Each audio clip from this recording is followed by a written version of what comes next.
That's understood. Coaches understand it. GMs understand it. You get a longer runway on the rebuild. In the NFL, it's different. In the NFL, it's different. You draft who can help me now.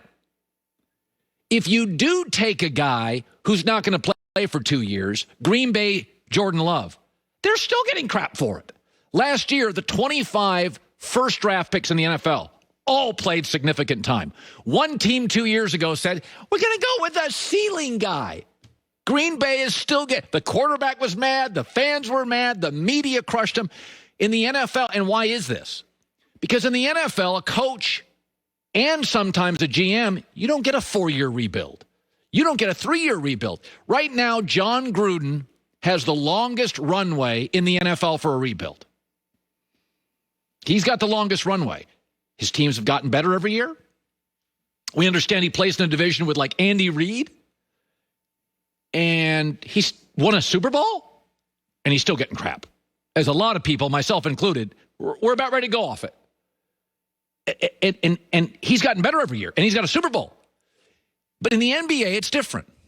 You can be fired 2 times as a head coach, sometimes 3, and not only get a job, get a great job. I mean, Frank Vogel couldn't win at the highest level in the Eastern Conference with the Pacers, and then he goes to Orlando. It's a mess.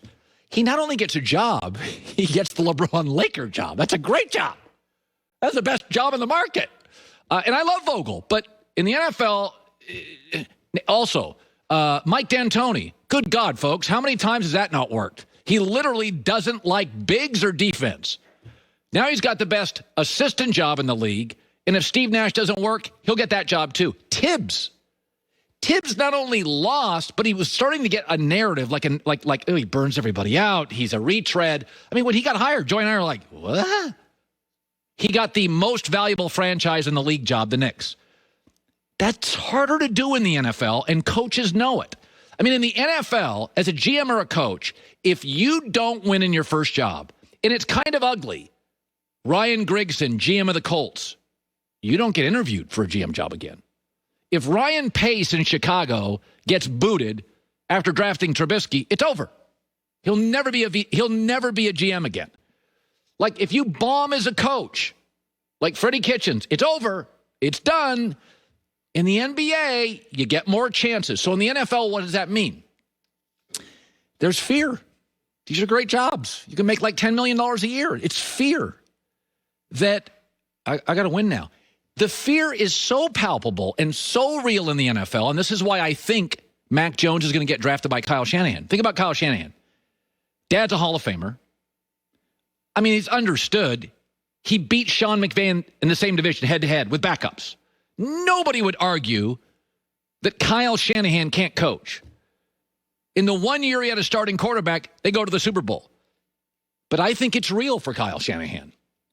The Seahawks look better next year. The Rams have Stafford. Arizona keeps adding pieces. He's sitting there thinking, I need to start winning like now. I can't go with a developmental guy. I can't go ceiling guy. How do I go ceiling guy? I don't have time for Trey Lance to develop. I don't have time. Everybody likes Trey Lance. I've been doing this now 30-some years. I got a lot of NFL contacts. All my guys love Trey Lance. The only question is, he hasn't played really in a year and a half. Mac Jones has only started 1 year too, but it's with NFL coaching. He just played. We just saw it. It was against the best defenses in college football. There's some recent tape on him. That's why I always show the same 4 plays for Trey Lance. We don't have any tape. But here's what gets interesting. So the NBA is ceiling guy. You draft the ceiling guy. Don't worry about now. NFL's, I got to win now. But what happens in the NFL when guy that can't help you now but has a big ceiling is on a pretty damn good winning streak? Josh Allen, Kyler Murray, Patrick Mahomes, Lamar Jackson. They were ceiling guys. They weren't ready to start.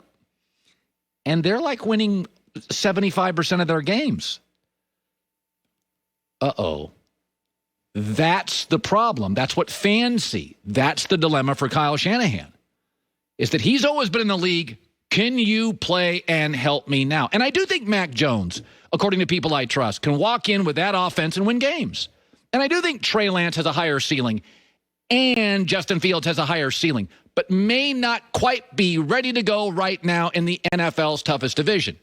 But boy, you look around the league, and there's an NBA field of the NFL. A lot of these can't help you now, guys, are running the league. And I really do think about this. Think about Jimmy Garoppolo. And pretend you and I, Joy, we run the NFL team. Let's say Jimmy Garoppolo had never been hurt, but, and we're all watching, he's not great. He's B. He's like a thicker Matt Ryan. He's B. And he'd never gotten hurt in San Francisco, and he did get to one Super Bowl. But in the end, Kyle Shanahan was like, listen, I go against Stafford, I go against Russell Wilson, I go against Kyler Murray. And Kyle was just ready to move on from him. And he'd never been hurt.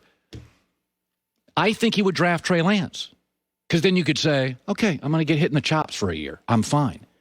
But with Garoppolo getting hurt, Garoppolo controls this. We all think Shanahan's running the team and John Lynch, and a lot of it's Garoppolo. Is that if Garoppolo never gets hurt and you go to a Super Bowl still and you're winning games, but you've decided inside the organization, listen, his judgment's not great. It wasn't great with the adult film star. He misses throws, was decisions, and you were moving off. It'd be much easier to go with a higher ceiling guy.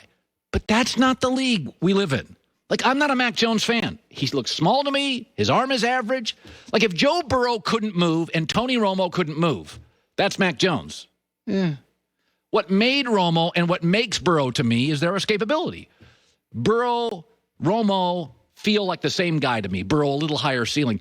But in the end, neither has a great arm. Mac Jones doesn't. Mac Jones doesn't. But I think this league is built on fear. I think the NFL is built on fear, is guys knowing if they even Kyle Shanahan, he may be looking and thinking, I'm not going to get another George Kittle. I'm not going to get another Bosa. I'm not going to get another GM I like that will let me pick the quarterback I like. So I think Mac Jones is going to go 3. It is not the pick I would make, but I get a lot of times, like I've always said this about Adam Sandler movies. They're not built for me. But I get why they're made. Barstool Sports. It's not really built for me. I'm in my 50s. But I get the business.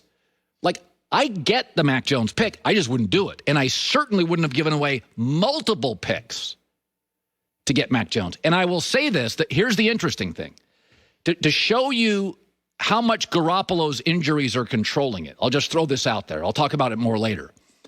But what's really interesting about Garoppolo is that there's a story today with Peter King is they're going to move him now in a week. Like, they're going to move him fast. And think about if you're Kyle Shanahan. If you want to move Garoppolo now if you're going to move him, right? Because he has an injury history. If Garoppolo got hurt one more time in September, you get nothing for him. There's no value on the market for him. None.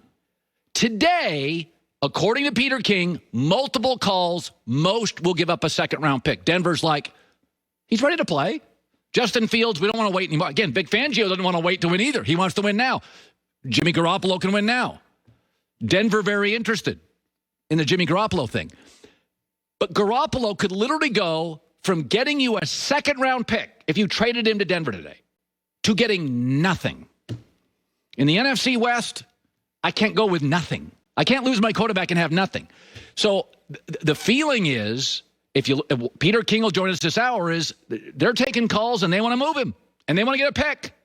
Because if he gets hurt again, they get nothing. And in the NFC West, you can't get nothing for your quarterback. You got to get something. It's too competitive. So I think the whole ceiling thing and the fear, like we talk about this all the time on the show, fear drives so much of our decisions. And I think a lot of the by the way, those are often bad decisions. But I do think the Mac Jones thing, there's some fear in this that we got to get something for Garoppolo. The division's getting better. I know his ceiling's lower. I got to win now. It's not who I would do it. I hate doing stuff. I mean, I just don't like fear-based decisions. But I get them. I get why people make them. All right. The GM of the Packers is talking again. He seems like such a nice guy, too. Every time he talks, he seems like a swell guy. Very green.